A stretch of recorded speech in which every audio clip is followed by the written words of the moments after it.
Good morning, good afternoon, or whatever time it is where you are. I am Andrew Kamazinski, and I work at Hokkaido University of Education. This is the first of a series of videos about critical thinking that are part of the class that I'm teaching here at the university. I earned a PhD from Fordham University ending in 2013 in philosophy, and I've been living and working in Japan for the last couple of years. What this class is about is two things. First, critical thinking. Second, this is a class for non-native speakers of English. In this video, I'm going to explain the structure of the class and some of the adaptations I've made to help the class better fit non-native speakers. So, many of the ideas in this class are ideas that are from Anthony Weston's A Rule Book for Critical Thinking. In previous years, both in the United States and in Japan, I have used this in classes. In the US, usually as a very small component in an introduction to philosophy class, and here in Japan, for 3 semesters, I use this as a textbook for teaching critical thinking. It's a little bit too hard for my students. So the purpose of these videos in this class is to adapt some of the basic concepts that he suggests in a way that makes them more accessible to non-native speakers of English. So you can see one of the recent editions of this book, A Rule Book for Arguments, 4th edition. It also has a Japanese translation, which may interest some of the Japanese students that I have in my class. Now, one thing that interests me is the Japanese translation has a slightly different title. The Japanese translation says how to write good arguments, basically, or logical arguments. The English version doesn't claim to be about writing. Just a little anecdote, let's move on. So I want to talk to you now about the organization of this course. In a traditional course, there will be a lecture, and then there will be homework problems assigned, and then there will be quizzes and tests for evaluation.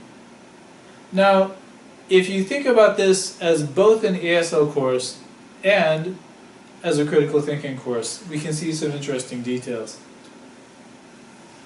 In class, students will be listening. They will mostly be hearing what it is that the instructor is saying.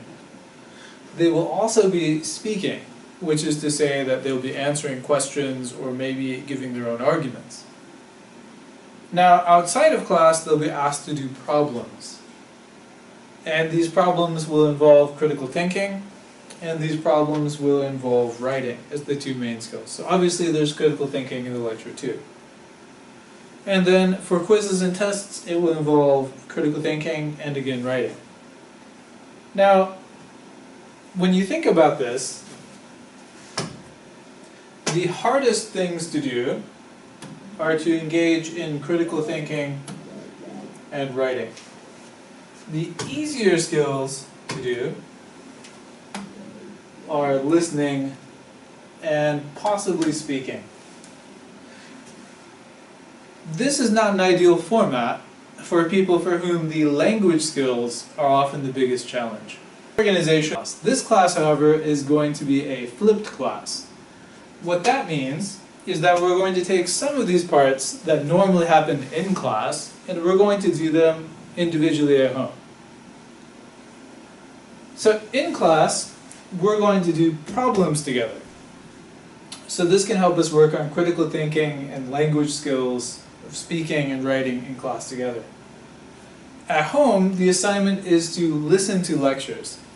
By listening to the lectures and understanding them, students should come to class prepared.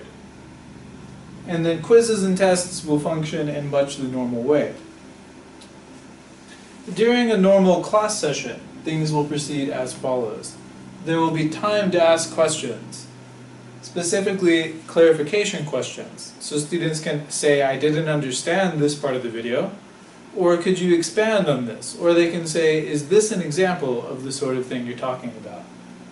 After that, there will be a quiz on the previous lectures. So to keep people honest, I need to make sure people are watching the videos. This will test a basic understanding of the lecture.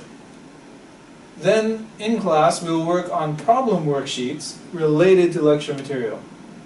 This is to extend student understanding of the lectures, and this is to help individual students as they work. So each student will work individually, and I will go through the class making sure everyone is making progress. And I will ask some of them to answer the questions so that we can work on that together. Conversely, what will happen when they're watching a YouTube flip is that they will hear an explanation of the core terms. There will also be a lecture on the basic concepts with examples, and they will solve example problems in these lectures. So if I was talking to them about argument by analogy, I might give them 3 example arguments, and I would explain why I think an argument is strong or an argument is weak. So, one nice feature is that if you're watching a YouTube lecture, you can speed this up or you can slow it down. So you can watch this at your own pace. So I will also add a brief explanation of how to do this, but it's not very complicated. So if you find the material too fast, you can watch the video at half speed. If you think you already understand the material or it's too easy, you can speed it up and watch it in less time. So now I want to mention briefly the plan of the course. So what we're going to do is divide the course roughly into 3 sections. The first section is where we're going to talk about general critical thinking skills. So we'll discuss things that you should try to do in every argument and things you should look for when dealing with arguments others make. Then we're going to look at basic deductive arguments. I'm going to look at 5 forms of deductive arguments that are kind of standards that I think everyone should know. Then we're going to talk about truth tables and operators. Finally, we'll look at some basic patterns of inductive argument. So we'll look at generalizations and we'll look at analogies. And as possible, I would like students to make their own arguments. So, I'm Andrew Komazinski at Hokkaido University of Education. Thank you for watching the first flip with me. I hope that you stay with us for the rest of the critical thinking course.